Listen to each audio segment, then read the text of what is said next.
Supreme court of Pakistan ने आज एक दो टोक फैसला सुना दिया है कि फौजी अदालतों में सिविलियंस के खिलाफ मुकदमात नहीं चलाए जा सकते। आज 5 रुकनी लार्जर बेंच ने 4-1 की अक्सरियत से यह फैसला सुनाया।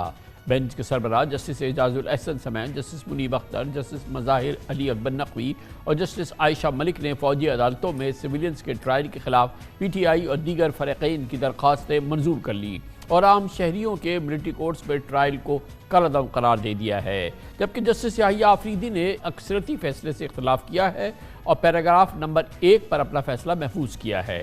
इससे कबल वफाकी हुकूमत ने कल ही एक दरख्वास्त के जरिए सुप्रीम कोर्ट को मिलिट्री कोर्ट्स में 103 मुल्ज़मान के खिलाफ ट्रायल से मुताल्लिक़ आगाह किया था।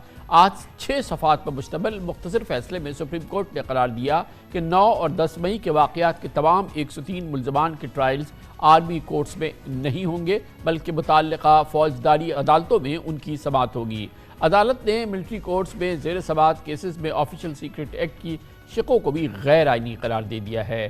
फैसले में सुप्रीम कोर्ट ने हुक्म दिया कि आम शहरियों की फौजी अदालतों में होने वाले किसी भी ट्रायल की कोई कानूनी हैसियत नहीं होगी।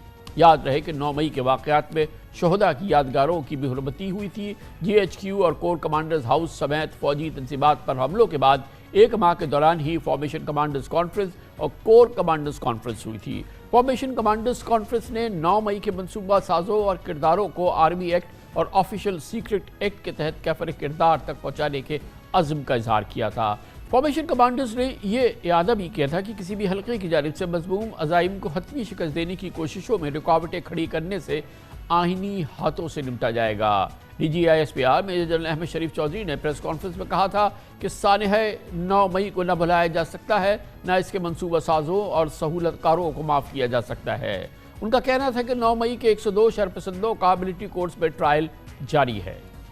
कि आज के फैसले के बाद 9 मई के वाक़यात में मुलव्वस मुल्ज़मान के केसेस की फ़ौजी अदालतों में अब समाअत रुक जाएगी। ताहम आज के फैसले के खिलाफ हुकूमत की मुमकिना नज़रसानी appeal chief justice of Pakistan जनाब जस्टिस काजी फ़ाइज़ ईसा की कोर्ट में होगी और बादी नज़र में लार्जर बेंच या फुल कोर्ट्स के सरबराह चीफ जस्टिस ही होंगे। ताहम तारीख़ी हक़ाइक़ है कि सानह APS के बाद 21वीं आईनी तरमीम के तहत 2 साल के लिए फौजी अदालतों में दहशत गर्दी के मुकदमा चलाने का मामला जब 2015 में सुप्रीम कोर्ट में आया था तो फुल कोर्ट में 11 जजेस ने फौजी अदालतों के हक़ में और 6 जजेस ने मुखालफत में फ़ैसला दिया था।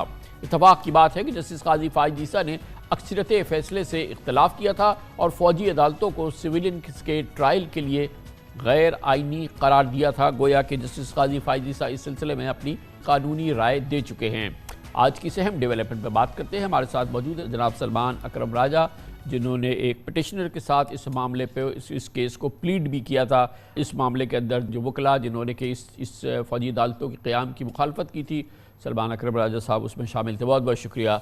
सलमान अकरम राजा साहब, ये बताइएगा मेरे साहब कि ये अब इसका इमीडिएट कॉन्सिक्वेंस क्या होगा इस फैसले के बाद, अब इसका फौरी क्या असर होगा? कि फौरी असर तो यही होगा कि जो कार्रवाई मिलिट्री कोर्ट्स में फ़ौजी अदालतों में चल रही थी वो रुक जाएगी। वो कार्रवाई अब आगे नहीं चल सकती और मज़ीद ये होना चाहिए, अगर आइन और कानून के मुताबिक इदारे चलें, कि जिन अफराद को तहवील में लिया हुआ है फ़ौजी हुकाम ने, उनको सिविलियन जो इदारे हैं, पुलिस हो, FIA हो, उनके हवाले कर दिया जाए ताकि वो आम जेलों में रहें और उनकी जो ट्रायल है उसका इनेकाद आम अदालतें जो हैं हमारी एंटी टेररिस्ट कोर्ट हों इंसदाद दहशत गर्दी के लिए या दीगर जो अदालतें हैं उनमें उनका मुकदमा चलना चाहिए। अच्छा, अब इसमें जो हुकूमत है उनके पास इस नज़रसानी का ऑप्शन मौजूद है कि वो रिव्यू पिटिशन इस सिलसिले में फ़ाइल करें और अब जो ये प्रैक्टिस एंड प्रोसीजर एक्ट सामने आ चुका है, ये तमाम चीज़ें हो चुकी हैं, उसके बाद वो प्रोसेस कैसे आगे बढ़ेगा? जी, अब तो सिर्फ रिव्यू नहीं, अब तो बाकायदा एक अपील जो है प्रैक्टिस एंड प्रोसीजर कानून के आ जाने के बाद एक बाकायदा अपील बड़े बेंच के सामने की जा सकती है और शायद की जाएगी। उस सूरत में हम देखेंगे ये 5 जज साहिबान पर और 1 जज साहिबा पर मुश्तमिल बेंच था। इसकी अपील 7, 9 या 11 रुकनी बेंच के पास जा सकती है। वहाँ जब मामला जाएगा तो दोबारा इन तमाम मामलात को देखा जाएगा। जैसा कि आपने फरमाया, बाज़ हमारे जज साहिबान बशमूल चीफ जस्टिस मोहतरम काजी फ़ाइज़ ईसा साहब इस बारे में अपनी बड़ी वाज़ेह ایک رائے رکھتے ہیں. جب 2015 میں آئینی ترمیم کے ذریعے سویلینز کو فوجی عدالتوں میں پیش کرنے کی کوشش کی گئی تو انہوں نے اس آئینی ترمیم کو بھی رد کر دیا تھا. لہٰذا یہ ایک بہت بڑا معاملہ ہے آئینی طور پہ.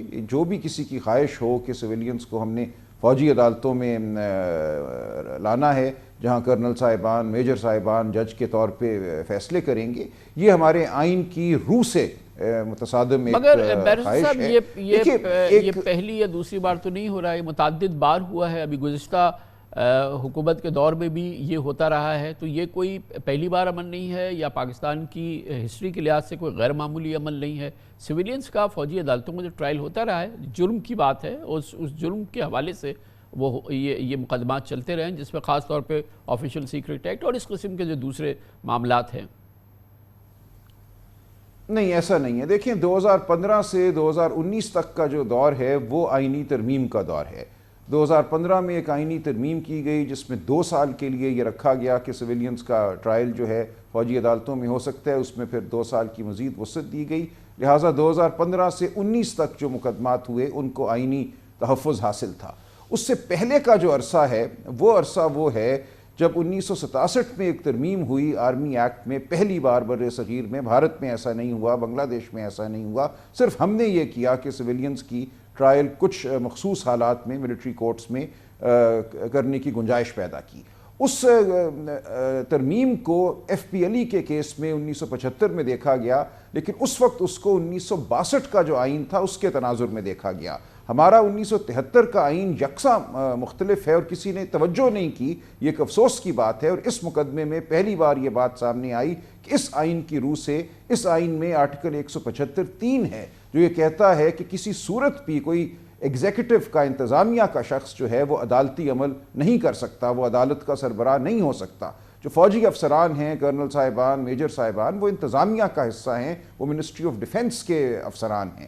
لہٰذا یہ ایک بہت ہماری اب مستحکم آئینی روایت ہے اور آئینی ایک اصول ہے جس کی یہ خلاف ورزی تھی. یہ شکیں جو 1967 میں آئیں اب کے ہمارے آئین سے یہ مطابقت نہیں رکھتی، اور آج کا فیصلہ میں سمجھتا ہوں بہت خوش آئند ہے، آئین کے مطابق ہے، اور اپیل میں بھی مجھے یقین ہے مگر صاحب یہ بتائیے گا کہ ایک آج اہم ڈیولپمنٹ سامنے آئی تھی کہ ان ملزمان میں سے شاید 9 یا 10 ملزمان ایسے تھے جنہوں نے اپنی اس خواہش کا باقاعدہ اظہار کیا کہ ان کے مقدمات فوجی عدالت میں چلیں، کیونکہ انہیں شاید زیادہ انصاف کی توقع فوجی عدالت سے ہے یا جلدی اس میں فیصلہ ہو جائے گا. سویلین عدالتوں میں بہرحال مقدمہ تو جاتا ہے، اور ہم اور آپ جانتے ہیں کہ اگر کوئی مخصوص انٹرسٹ نہ ہو تو یہ تو سالوں کا معاملہ ہوتا ہے، اور فوجی عدالتوں میں فیصلہ جلدی ہو جاتا ہے. دیکھیں ایسا نہیں ہے. آئینی معاملات جو ہیں کس عدالت کو اختیار سماعت ہے اس کا تعلق کسی کی خواہش سے نہیں ہوتا. اس کا تعلق آئینی ہمارے نظام سے ہے، ہمارے آئین سے ہے. لہٰذا جو بھی کوئی خواہش کا اظہار کرے، ایک شخص وہ کئی ماہ سے تحویل میں ہے اور اس کے بعد ایک اس کی خواہش آ جائے جس پہ ان کے دستخط بھی نہیں تھے. آج یہ بھی دلچسپ بات ہوئی کہ ان کی خواہش کا اظہار کیا گیا بغیر کسی دستخط، بغیر کسی ایفیڈیوٹ کے.